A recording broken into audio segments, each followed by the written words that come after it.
Bom dia, boa tarde, boa noite, boa madrugada para você, meu caro aluno e colega concurseiro de todo o Brasil. É um prazer estar falando com vocês diretamente dos estúdios do site euqueropassar.com.br com a continuação do nosso curso de Direito Previdenciário com foco em concurso público. Nós, pessoal, estamos dando continuidade ao nosso estudo sobre carência e tempo de contribuição e a diferença entre os dois. Sendo que na aula passada nós trabalhamos especificamente com a questão da carência. Nós vimos quando vai ser necessária a carência, quando não vai ser necessário, nós vimos a regra de 1/3.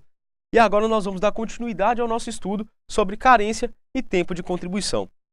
E, pessoal, eu vou adverti-los que essa aula é bem pesada, tá? Então nós vamos começar agora, sem muita conversa, nós já vamos conversar nessa aula sobre carência e tempo de contribuição, na qual nós vamos conversar falando sobre a data de início da contagem da carência, pessoal. A partir de que momento que eu começo a contar a carência para um benefício no INSS? Observe-se que, para o segurado especial que não contribui como contribuinte individual, o período de carência é contado a partir do efetivo exercício da atividade rural, mediante comprovação. Então você pode observar, pessoal, que nós vamos abordar primeiramente as várias formas de se contar de acordo com os vários tipos de segurado que nós temos dentro dos regimes do INSS. Do INSS não, da Previdência. Então nós vamos observar que, para o segurado especial, que não contribui como contribuinte individual, o período de carência, pessoal, ele vai ser contado a partir do efetivo exercício da atividade rural, mediante a comprovação. Como se dá essa comprovação, pessoal? A inscrição dele dentro da Associação de Produtores Rurais da região. Nós vamos ter também, como eu vou dizer para vocês, recibos de compra e venda de materiais, de insumos agrícolas, de sementes, de tudo aquilo que for levado à própria atividade rural. Assim você pode contribuir, assim você pode comprovar, assim como fotos, assim como mecanismos de venda da produção rural desse senhor e, como eu disse para vocês, da compra do insumo, do material necessário para aquilo. Mas principalmente o INSS leva isso muito a sério, principalmente quando você é inscrito na Associação de Produtores Rurais da região. Isso é o que vai fazer começar a contar para você na aposentadoria especial, ok? Sendo que, para este segurado, é considerado como período de carência o tempo mínimo de efetivo exercício da atividade rural, ainda que de forma descontínua, sendo igual ao número de meses necessários à concessão do benefício requerido. Então, pessoal, para o segurado especial, que nós estamos falando aqui, o tempo ele vai requerer um benefício. Esse benefício, por exemplo, é de 180 meses. O que vai ser contado como carência para ele, para ingressar nesse benefício? Qual que vai ser? Todo o tempo efetivo que ele teve de efetivo trabalho rural, independente se foi continuado ou se não foi continuado. Então, todo esse tempo dele como trabalhador rural, no efetivo exercício do trabalho rural, o que vai ser contado como carência para ele poder atingir, por exemplo, os 180 meses necessários para esse benefício. Só assim, pessoal, lembrando que vai contar a partir de quando? A partir de quando ele provar que ele começou a fazer efetivamente o trabalho rural. Ok? Vale mencionar também, pessoal, que não é computado para efeito de carência o tempo de atividade do trabalhador rural anterior à competência de novembro de 1991, pessoal. Então a gente só vai começar a contar que foi quando foi estipulado essa aposentadoria. A aposentadoria não, pessoal, foi quando foi estipulado o segurado especial. Então, tudo que passar de 1991 será válido como tempo, computado como carência, para ele poder atingir esse benefício. Vamos pôr de 180 contribuições para carência. Mas tudo que estiver anterior a 1991, pessoal, não pode ser contado como tempo para carência, nesse caso do segurado especial. E não pode, de maneira alguma, não será aceito pelo INSS. Posteriormente, algumas parcas ações judiciais conseguiram, frente à Justiça Federal, que isso fosse válido. Mas, como nós estamos trabalhando como direito previdenciário posto, e nós estamos trabalhando com a principal autarquia de direito previdenciário do Brasil, de Previdência Social do Brasil, que é o INSS, nós vamos estar trabalhando como o INSS pensa e age. Ok? Então, para o INSS, antes de 91, segurado especial não conta o tempo que ele trabalhou como produtor rural. A partir de 91, que se conta o tempo que ele trabalhou como produtor rural para carência como requisito básico de um benefício que ele está almejando. Nós vamos observar também que o período de carência é contado da seguinte forma, pessoal.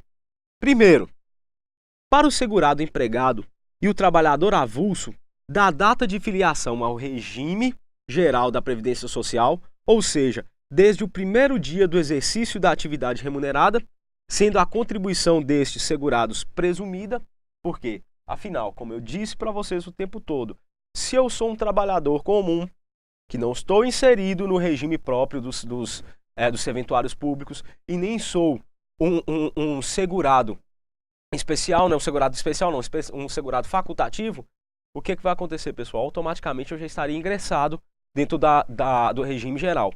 Acontece que é o seguinte, por que é presumida a contribuição deles? Porque essa contribuição é o que a gente chama de retido na fonte. O dinheiro não vai ir para o trabalhador para ele mesmo pegar o seu carnezinho e ir lá e pagar o INSS. Não. Quem vai reter na fonte vai ser o patrão. E o próprio patrão é quem vai repassar para o INSS isso. Se caso o patrão não repassar para o INSS esses valores, e não serão computados esses valores ao beneficiário, ao segurado, sim, serão computados. E isso será discutido dentro de uma ação específica, dentro das varas do trabalho do nosso país.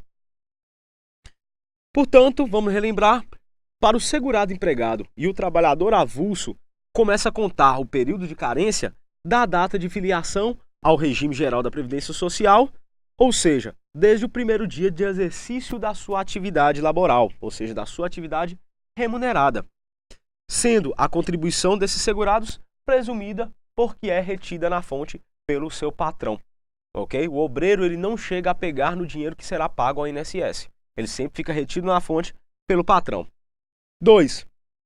Para o segurado, empregado doméstico, contribuinte individual, que não presta serviço à empresa, e facultativo, inclusive o segurado especial que contribui como contribuinte individual, da data do efetivo recolhimento da primeira contribuição sem atraso, não sendo consideradas para esse fim as contribuições recolhidas com atraso referente às competências anteriores. Não quer dizer que a contribuição feita em atraso que ela não vai ser considerada para o tempo de carência.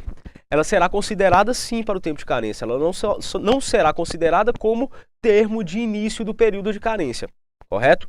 Então, por isso que o termo de início de carência para quem é segurado, empregado doméstico, contribuinte individual, que não presta serviço à empresa, e facultativo, sendo inclusive o segurado especial que contribui como contribuinte individual, será do que? Da data do efetivo recolhimento da primeira contribuição sem atraso, pessoal. Sem atraso. É a partir daí que vai começar a contar o prazo, o período de carência para esses segurados. A partir de abril de 2003, pessoal, o período de carência também é contado da data da filiação ao regime geral da Previdência Social para o contribuinte individual que presta serviço à empresa, que possui a obrigação de retenção e recolhimento da contribuição. Então, pessoal, se eu presto serviço à empresa e essa empresa tem por obrigação, pela legislação, recolher os valores de INSS, recolher os valores de Previdência, o que vai acontecer? Será contado a partir do primeiro dia de trabalho para essa empresa para o contribuinte individual, mas só a partir do período de 2003, pessoal. E nós vamos ter que no direito previdenciário brasileiro nós temos esses marcos. Nós vamos ter, como nós já vimos, 91 e agora está aparecendo 2003. Posteriormente, nós vamos ver vários outros marcos no tempo que houve essa modificação na legislação e que vai fazer essa diferença para a gente na contagem de tempo de contribuição, na contagem de carência, ok? Então, a partir de abril de 2002, o período de carência também é contado da data da filiação ao regime geral da Previdência para o contribuinte individual, que presta serviço à empresa que possui a obrigação de retenção e recolhimento da obrigação. E esta, pessoal, é uma exceção, tendo em vista que é um contribuinte individual que presta serviço a uma empresa, coisa que não vai cair dentro da nossa segunda situação, onde irá ocorrer o início do tempo de carência, ok? Do período de carência. As contribuições dos servidores públicos vertidas para regime próprio de previdência social serão consideradas para todos os efeitos, inclusive para os de carência na concessão de benefícios junto ao regime geral da Previdência Social. Então, todo o tempo que o servidor público que está em regime próprio, que ele tiver sido recolhido, para todos os efeitos será contado como tempo de carência, principalmente para concessão de benefícios junto ao regime geral da Previdência Social, pessoal. Então, todo o período que o servidor público que estava em regime próprio de previdência também será contado para concessão de benefícios junto ao regime geral da Previdência Social. Lembre-se, também será contado para todos os efeitos. Para o efeito fiscal, para o efeito previdenciário, para o efeito trabalhista, enfim, para todo o efeito que nós tivermos, será contado como tempo de carência para a concessão de benefícios dentro do regime geral de previdência social. Diferenças entre o período de carência e tempo de contribuição, pessoal. Como falamos inicialmente, a carência não se confunde com o tempo de contribuição. O segurado pode ter anos de contribuição e não ter nenhuma carência, pessoal. Para efeito de carência, só valem as contribuições realizadas a contar da data do efetivo pagamento da primeira contribuição sem atraso, não sendo consideradas para este fim as contribuições recolhidas com atraso referentes às competências anteriores, sendo que esta regra se aplica aos segurados contribuintes individual e especial, enquanto contribuintes individual e o contribuinte facultativo, vez que o recolhimento para o segurado, empregado e o trabalhador avulso é presumido. Então, pessoal, nós vamos observar que essa regra ela vale e se aplica somente ao contribuinte individual, especial, o especial enquanto contribuinte individual e ao contribuinte facultativo, já que quando a gente tem o segurado empregado e o trabalhador avulso, eles já são automaticamente incluídos dentro do regime geral e por isso mesmo a sua contribuição ela é presumida, como a gente viu nos momentos atrás nessa nossa aula. Enquanto que, para fins de tempo de contribuição, é possível a indenização de períodos atrasados, anterior ou posterior e a obrigatoriedade de filiação, exceto quando o contribuinte é facultativo. Pessoal, quando, por exemplo, para tempo de contribuição, eu sou um trabalhador comum, eu sou um assegurado trabalhador, né, normal, eu trabalhei numa empresa, só que eles não fizeram a contribuição e também ficaram 1 ano sem fazer a contribuição para mim. Eu vou ingresso com a ação trabalhista. Na Justiça do Trabalho, o que vai acontecer, pessoal? Eu vou receber determinados valores indenizatórios acerca desse período. No entanto, essa indenização e esse período, esses valores indenizatórios correspondentes a esse período que eu fiquei, vamos supor assim, sem pagar o INSS, o que acontece? Eles serão computados, ok? Para tempo de contribuição, não para tempo de carência, não para período de carência, ok? Vamos pôr um exemplo. Um contribuinte individual que tem iniciado o seu trabalho como autônomo há 5 anos e não efetuou o pagamento das contribuições mensalmente durante esse período, poderá pagá-las retroativas de imediato com multa e juros. Assim, este segurado terá 5 anos de tempo de contribuição e nenhum período de carência. Afinal, ele não pagou nenhuma ela não pagou nenhuma na data correta. Todas foram pagos atrasados, ou seja, foram pagos retroativamente após 5 anos de trato laboral como autônomo. Então, dessa forma, ele tem 5 anos de tempo de contribuição, mas não tem nenhum período de carência, pessoal. A carência ela é zerada nos casos em que há perda da qualidade de segurado.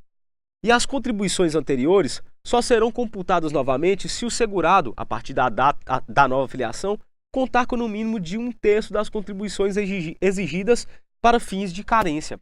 É o que eu ensinei para vocês, a regra do 1/3 que nós vimos na nossa aula passada, ok? É justamente essa regra do 1/3 que a gente estava falando. Já o tempo de contribuição não sofre nenhuma alteração em caso de perda da qualidade do segurado.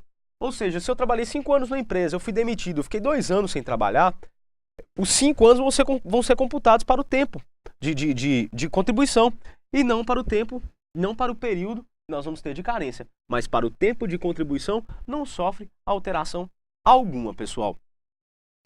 Para fins de carência, o tempo de recebimento de auxílio-doença e de aposentadoria por invalidez não é contado para o INSS, pois não há o recolhimento de contribuições, apesar de haver várias decisões judiciais permitindo a contagem de tal período. Já para efeito de tempo de contribuição, o referido do tempo será considerado desde que intercalado, pessoal. Então, para vocês verem que esse tempo que você está recebendo auxílio-doença, que você está recebendo a sua aposentadoria por invalidez, ela não será computado para tempo de carência, para período de carência. Por quê? Porque não há contribuição. Apesar de existirem, como eu disse para vocês, algumas decisões judiciais no mesmo caminho. No entanto, para efeito de tempo de contribuição, o referido tempo será considerado, desde que não seja intercalado, pessoal. Na relação jurídica existente entre o indivíduo trabalhador e o Estado, em que este fornece àquele as prestações de caráter social, não há razão para gerar proteção ao sujeito passivo. Por isso, a regra de interpretação indúbio pro mísero ou indúbio pro operário, que vem do direito do trabalho, pessoal, pois essa é o principal destinatário da norma previdenciária. Então, o que a gente vai fazer? A gente não vai ficar com medo de ser o trabalhador, ok? Pessoal, eu aguardo vocês na nossa próxima aula. Até mais!